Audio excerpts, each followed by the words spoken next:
Bonjour à tous. Mesdames et messieurs les modérateurs, bonjour. Merci aux organisateurs de la confiance accordée en m'invitant donc à faire effectivement ce topo sur les modes conventionnels.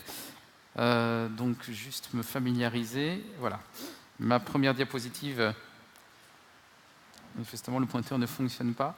Ma première diapositive juste pour exposer les liens d'intérêt.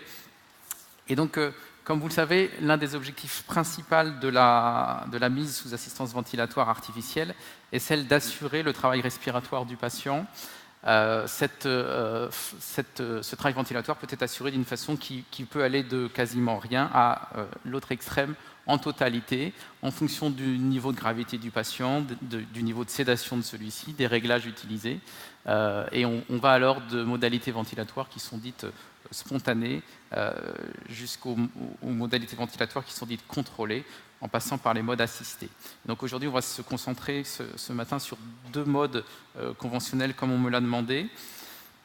La première des notions importantes à avoir, par analogie avec la respiration physiologique où l'on inspire et où l'on expire, la somme des deux phases constituant le cycle respiratoire, on parle de cycle ventilatoire avec une phase d'insufflation, donc durant laquelle le ventilateur insuffle le volume dans les poumons du patient, induisant ainsi ce que Arnaud a détaillé tout à l'heure, à savoir une ventilation en pression positive.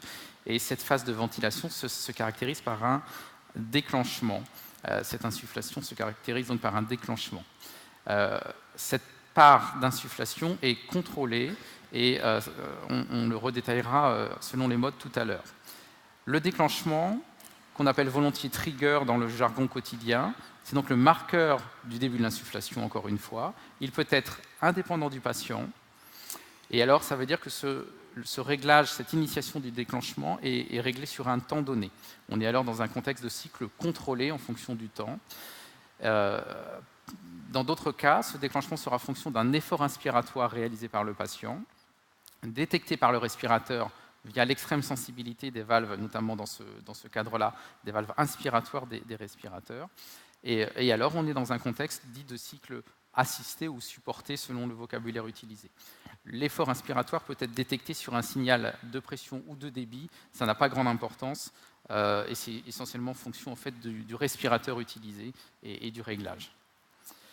La fin de l'insufflation est marquée, s'interrompt, lorsqu'on arrive à la consigne dite de cyclage, c'est-à-dire ce qui marque la fin de l'insufflation et qui lance alors la possibilité aux poumons d'expirer de façon passive quand on est en ventilation mécanique, comme quand on est en respiration, comme vous et moi actuellement. Ce cyclage est soit lié là aussi à une consigne de temps, donc on a réglé une durée d'insufflation, et lorsque cette consigne de temps est atteinte, l'insufflation s'interrompt, l'expiration commence. C'est notamment l'apanage des modes en ventilation assistée contrôlée. Ce cyclage peut également être lié à une consigne de débit, et on va notamment le détailler lorsqu'on va aborder le mode assistance inspiratoire. Cela induit un temps d'insufflation variable, on va également le redétailler. Alors la ventilation assistée contrôlée, vous reconnaissez ici les courbes que vous avez l'habitude de voir sur les respirateurs et que Arnaud a déjà un peu détaillé. Courbe de pression en haut, courbe de débit en bas. La phase initiale est donc celle du déclenchement, comme je vous l'ai dit, ou trigger, soit sur une consigne de temps, soit sur un effort inspiratoire détecté lorsque le patient en a la capacité. Ensuite, on atteint la phase d'insufflation, qui est donc la phase contrôlée. Et comme Arnaud Thiel, juste précédemment, vous l'a dit, effectivement, en fait, le débit est constant en VAC. On parle de mode en volume contrôlé ou assisté contrôlé, mais la consigne d'insufflation est en fait liée à un débit, le rapport entre le débit et le temps donnant un volume, bien évidemment. Et puis donc, on atteint ensuite, comme je vous l'ai indiqué, le marqueur de la fin de l'insufflation, qui est la consigne de cyclage, ici dans ce mode, lié à une durée, lié à un temps prédéterminé. Et enfin, l'expiration passive, encore une fois, du poumon se fera jusqu'à atteindre le niveau d'expiration qui a été réglé via le réglage de la PEP. Alors dit autrement, en ventilation assistée contrôlée, on va donc régler le volume courant, c'est-à-dire le volume insufflé à chaque cycle, Je l'ai exprimé ici, j'ai indiqué ici qu'il était fréquemment de 8 à 10 ml/kg du poids théorique, c'est fondamental, hein, c'est-à-dire lié à la taille et lié au sexe, voire moins, comme je l'ai indiqué là. Et effectivement, je rejoins tout à fait les propos de l'orateur précédent, à savoir qu'il y a une nette tendance à la diminution des volumes courants que l'on règle, et ce, dans toutes les pathologies. Il n'y a pratiquement pas de doute. 6-8 ml/kg, on peut éventuellement un peu discuter, mais il faut avoir des volumes courants très contrôlés dans la pathologie dite SDRA, mais on diminue également globalement les volumes courants. Et en moyenne, selon l'individu, son sexe, sa taille, on aura de 4 à 500 ml, mais vraiment la tendance sur les dernières années était à la diminution des volumes. Et puis on règle également en VAC une fréquence, c'est la fréquence de répétition des cycles machines, hein, c'est-à-dire des séquences insufflation-expiration, avec un objectif le plus souvent qui est celui de la normalisation du pH, ce qui donne des réglages standards, enfin, en moyenne de l'ordre de 15 à 25 par minute, mais qui peuvent être plus importants, et notamment dans le contexte du SDRA, où les volumes sont plus petits, et où on peut être amené à utiliser des fréquences plus élevées, qui dépassent 13, exceptionnellement 35 pour autant. Le patient dans ce mode est le plus souvent sédaté au moins à l'initiation. J'ai parlé du réglage de la PEP, donc la pression de fin d'expiration. L'intérêt de cette pression de fin d'expiration, c'est de se mettre au-dessus de ce qu'on appelle le volume de fermeture, c'est-à-dire un volume qui reste dans les poumons, dans les alvéoles, dans les bronchioles en fin d'expiration, en deçà ou dessous duquel des bronchioles, des alvéoles peuvent se collaber du fait de la pression exercée sur leurs parois par l'ensemble de la cavité thoracique et l'ensemble de l'air demeurant résiduel dans les voies aériennes. Et donc pour éviter cette fermeture des voies aériennes extrêmement distales, on règle une PEP dont l'objectif est qu'elle soit au-dessus de ce volume dit de fermeture. Ça permet ainsi de recruter des zones atelectasiées et de diminuer les phénomènes de fermeture-réouverture des poumons, qui sont des phénomènes extrêmement délétères pour les poumons. Donc voilà l'un des intérêts majeurs de la PEP, qui peut prendre des proportions beaucoup plus importantes dans le contexte du SDRA, mais ce n'est pas le propos ce jour. En VAC, un élément important de la surveillance, et donc qui vous revient essentiellement, c'est celui de la mesure des pressions de plateau, donc pression de fin d'insufflation, et de la pression expiratoire positive intrinsèque, c'est-à-dire de la pression qui peut refléter le volume pulmonaire restant dans les poumons en fin d'expiration.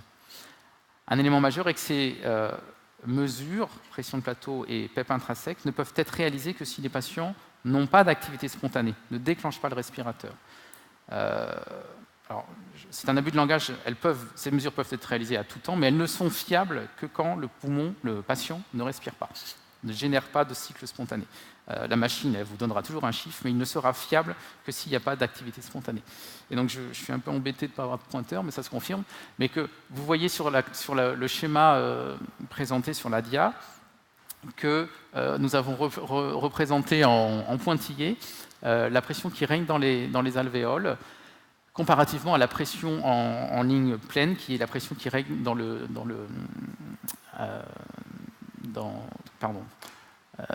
les voies aériennes. Et donc vous voyez que cette pression alvéolaire est à l'insufflation toujours inférieure à la pression dans les voies aériennes, tandis qu'elle devient supérieure à l'expiration. Donc ça permet de marquer de faire un lien intéressant entre ces deux pressions en fonction du temps du cycle respiratoire. Juste pour prendre un peu de temps, on reprend cette courbe, ces classiques courbes de pression en haut et de débit en bas, avec le temps d'insufflation, le temps d'expiration. En VAC, donc on surveillera, et ça a déjà été un peu abordé tout à l'heure, la pression de pic ou de crête, peu importe le terme utilisé. Et sur cette diapositive est résumé le lien entre les pressions de crête, les pressions de plateau, la pression expiratoire, le lien donc avec les pressions résistives et élastiques. Et par la formule mathématique que j'ai juste indiquée ici pour que vous puissiez aisément la retrouver, on peut calculer les compliances et les résistances. Le but de cette diapositive est surtout d'illustrer le fait que la pression de pic est la somme des pressions résistives et élastiques. il n'y a pas en soi de seuil dangereux de pression de pic. On ne peut pas dire que 50, au-delà de 50, c'est dangereux. C'est lié à énormément de choses, aux propriétés mécaniques du poumon du patient, au réglage, au diamètre de la sonde, tout simplement. Vous faites le même réglage, le même patient, sonde 6, parce que, je ne sais pas, l'intubation était difficile, sur un œdème glottique, par exemple, sonde 7, 7,5, les pressions de pic ne vont pas être les mêmes. Donc, il n'y a pas de seuil dangereux en soi. Par contre, il y a une fonction d'alarme sur cette pression de pic, et c'est ça qui en fait toute l'importance, et également d'ailleurs l'importance de régler cette alarme de façon satisfaisante. Une alarme, c'est fait pour alarmer, pas pour ennuyer. Pardon. Et donc il faut vraiment avoir en tête cet aspect important de cette fonction d'alarme.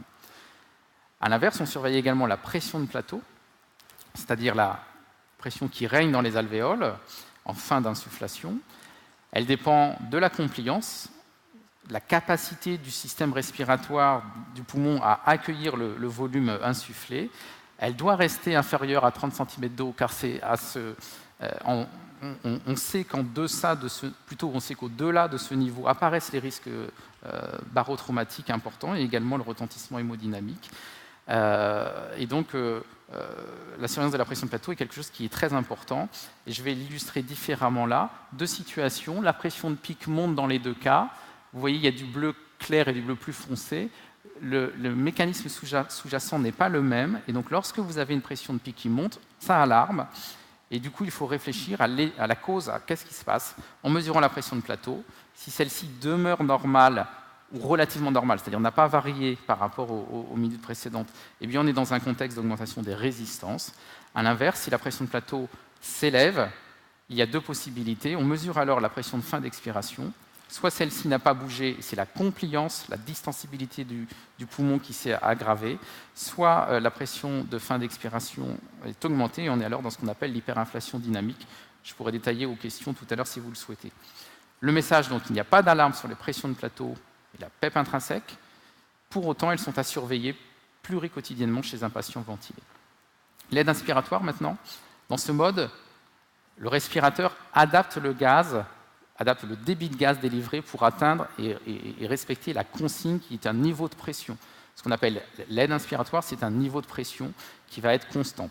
Il y a un déclenchement, comme dans tout cycle ventilatoire, qui repose cette fois-ci sur un signal de débit ou de pression, un appel inspiratoire du patient. L'insufflation est contrôlée, comme tout à l'heure, mais cette fois-ci, c'est la pression qui est constante.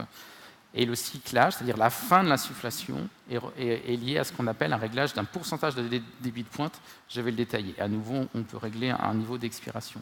Ce débit de pointe, donc le marqueur de la fin de l'insufflation, donc ce pourcentage de débit de pointe. Le débit de pointe, alors là encore, je suis désolé, mais donc sur la courbe du bas, on a le débit. Vous voyez, le débit d'insufflation monte jusqu'à, en l'occurrence, environ 100 sur l'exemple. Et en fonction du pourcentage que vous avez réglé, la durée de l'insufflation va varier. Dans le premier exemple, 45% du débit de pointe. Ça veut dire que quand le débit atteint 45% du débit de pointe, il cesse, il s'interrompt, l'expiration commence. Commence. Dans le deuxième exemple, c'est 20%. L'insufflation est plus longue, l'expiration plus tardive. En VSAI, on surveillera le volume courant, qui est variable, puisqu'il dépend du niveau d'un inspiratoire, mais imaginons qu'il soit constant d'un cycle à l'autre. Ce volume courant va aussi dépendre de l'effort inspiratoire du patient et de la mécanique respiratoire du patient, qui peut varier en fonction d'une heure à l'autre, par exemple. Et donc on surveille les volumes, et notamment le volume courant et la ventilation minute en VSAI. Alors, votre rôle dans les modes conventionnels, celui de la surveillance qu'on a pu détailler. Celui, j'en ai pas du tout parlé là, mais c'est indépendant des modes, mais bien sûr, je pense, du réglage de la FiO2 selon des objectifs de SPO2 précisés. Et puis, probablement, mais alors, je m'exprime là avec prudence, en fonction de conduite à tenir déterminée en commun, médecin, infirmier, kiné, dans chacun des services, mais probablement un changement de mode, par exemple avec le passage en aide en cas de déclenchement fréquent en VAC, par exemple l'adaptation du niveau d'aide, voire le retour en VAC en fonction de la surveillance des volumes générés et de la fréquence observée. Et pour terminer, juste sur cette diapositive de conclusion, je rappelais sans les opposer, mais juste les spécificités de réglage de chacun des deux modes conventionnels que l'on m'a demandé de traiter, les spécificités de surveillance également. Merci de votre attention.